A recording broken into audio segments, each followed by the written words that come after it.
Supermicro booked $60 billion. Revenue is about $11 billion. That gap is the entire Supermicro investment story right now. On July 21st, the company said it received more than $60 billion of new orders during fiscal Q4. It also said quarterly revenue would land near the low end of an $11 to $12.5 billion range. Those are not contradictory numbers. Orders can cover future quarters, and Supermicro explicitly warns that some may be delayed, cancelled, or may not be firm commitments. The useful question is not whether demand exists. It clearly does.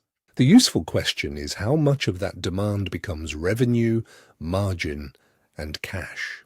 This analysis uses the company's preliminary Q4 update, its fiscal Q3 results, and its latest Form 10-Q. Final Q4 results are scheduled after the market closes on August 11th, so every Q4 figure here is preliminary, unaudited, and subject to change. Start with the accounting distinction. An order is evidence that a customer wants capacity under specified terms. Revenue generally arrives only after Supermicro satisfies the relevant performance obligation and transfers control of the promised system or service. The July update says the new orders are expected to be delivered over future quarters. It also says some orders may not be firm commitments and may be subject to cancellation or delay. So dividing $60 billion by 1 quarter of revenue would be meaningless. But dismissing the number would also be a mistake. Supermicro produced only about $27.9 billion of sales in the first 3 quarters of fiscal 2026. If Q4 lands around $11 billion, full-year sales would finish near $38.9 billion. New orders received in 1 quarter would therefore exceed 1.5 times the entire year's revenue. That is an enormous demand signal. It is not yet an earnings signal. The mechanism behind those large orders is Supermicro's Data Center Building Block Solutions, or DCBBS. The old shorthand Supermicro assembles servers misses the direction of the business. DCBBS combines compute, storage, networking, power distribution, liquid cooling, management software, factory validation, deployment, and support. A customer can specify an AI cluster, have the racks integrated and tested before shipment, and reduce the work needed at the site. That matters because an expensive GPU creates no economic value while it waits for power, networking, or cooling. Supermicro is trying to monetize time to online. The modular architecture also lets it qualify multiple generations of CPUs, GPUs, switches, and cooling designs without rebuilding every system from scratch. If that integration shortens deployment and lowers total cost, Supermicro can sell more of each data center than a bare server. If competitors provide the same integration, however, the product can still behave like low-margin hardware. Fiscal 2026 shows why an order backlog cannot be treated like a subscription contract. Revenue was $5.0 billion in Q1, jumped to $12.7 billion in Q2, fell to $10.2 billion in Q3, and is now expected near the $11 billion low end in Q4.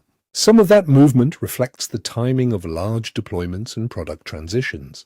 In Q1, design upgrades pushed expected shipments into Q2. In Q2, scale arrived, but gross margin dropped to 6.3%. In Q3, revenue came in below the company's prior expectation of at least $12.3 billion, while margin recovered. This is a project-driven hardware business serving increasingly large customers. A shipment moving by a few weeks can move billions of reported revenue between quarters. Investors should expect volatility. The key is whether the rolling multi-quarter conversion rate rises while customer acceptance and collections remain healthy. The most surprising part of the update is not $60 billion of orders. It is the preliminary gross margin of 15 to 17%. Supermicro had previously guided to only 8.2 to 8.4% and attributes the difference mainly to favorable customer and product mix. That word mix matters. In Q2, revenue more than doubled sequentially, but gross margin collapsed to 6.3%. More boxes did not automatically create better economics. In Q3, revenue fell, margin recovered to 9.9%, and net income rose to $483 million. If the Q4 margin really lands between 15 and 17%, it would be a sharp break from every earlier quarter this fiscal year.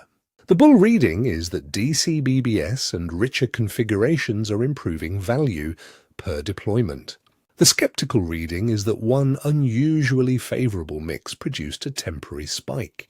Final gross profit dollars and the next quarter margin guide will separate those explanations. Now, the bear case. Supermicro reported $483 million of Q3 net income, yet used $6.6 billion of operating cash in that quarter. Over the first 9 months of fiscal 2026, operating cash outflow was about $7.6 billion. The reconciliation explains why. Accounts receivable absorbed roughly $6.2 billion and inventory absorbed roughly $6.7 billion, partly offset by higher payables and deferred revenue.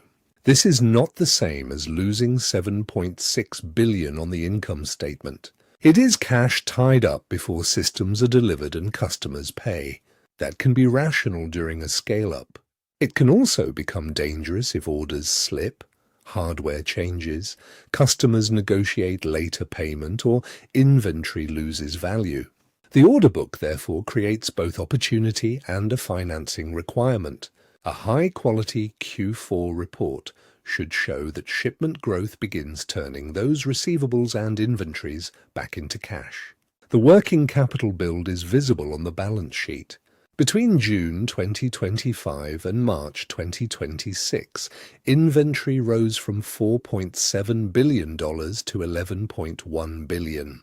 Accounts receivable rose from $2.2 billion to $8.4 billion.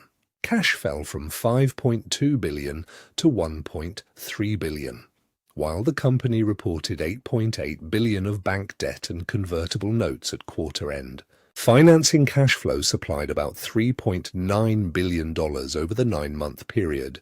None of this proves the orders are bad. A fast-growing integrator must buy GPUs, memory, networking, and cooling components before it can ship complete systems. But the balance sheet makes conversion speed non-negotiable. The bull case needs inventory turns, receivable collection, and customer deposits to improve. If revenue grows while those working capital balances keep outrunning it, shareholders are financing demand that has not yet become cash. Scale changes bargaining power. Supermicro's fiscal 2025 Form 10K says 4 customers each represented at least 10% of annual sales, compared with 1 customer at that threshold in fiscal 2024. The company also warns that targeting larger customers and opportunities can increase concentration, lower margins, and make sales less predictable. A $60 billion order quarter may deepen those exposures.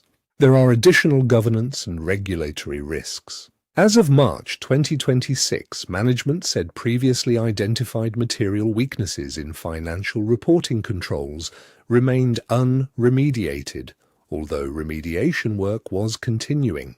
The company is also conducting an independent review connected with alleged export control issues. Its Form 10Q says the company was not named as a defendant in the related indictment and has been cooperating with the government. These facts do not cancel the demand signal. They do raise the evidence threshold. Preliminary numbers, large counterparties, and unresolved controls require more verification, not less. Here is the clean way to read the final report. First, Revenue near $11 billion would confirm the low end, but not the $60 billion order conversion. Look for delivery timing and the amount of committed backlog. Second, gross margin must actually land between 15 and 17%, and management must explain which products and customers created the jump.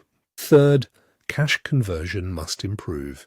Watch operating cash flow, receivables, inventory, and any new borrowing together.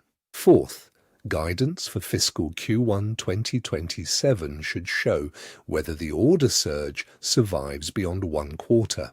The bull thesis is that DCBBS turns scarce AI components into complete, liquid-cooled data centers faster than customers can integrate them alone. The bear thesis is that volatile, concentrated hardware projects create impressive orders, but weak margins and negative cash conversion. I would not use the order number by itself. I would use it as a promise and judge the business by how efficiently that promise becomes cash. So the $60 billion headline is neither proof of a bubble nor proof of a bargain. It is proof that Supermicro has won a very large opportunity. The financial result depends on conversion, mix, cash, and controls. If this evidence-led breakdown helped, subscribe to Dr. Is Beck for company analysis without the hype. This video is for education and general information only, not financial advice. Always verify the final filing and do your own research.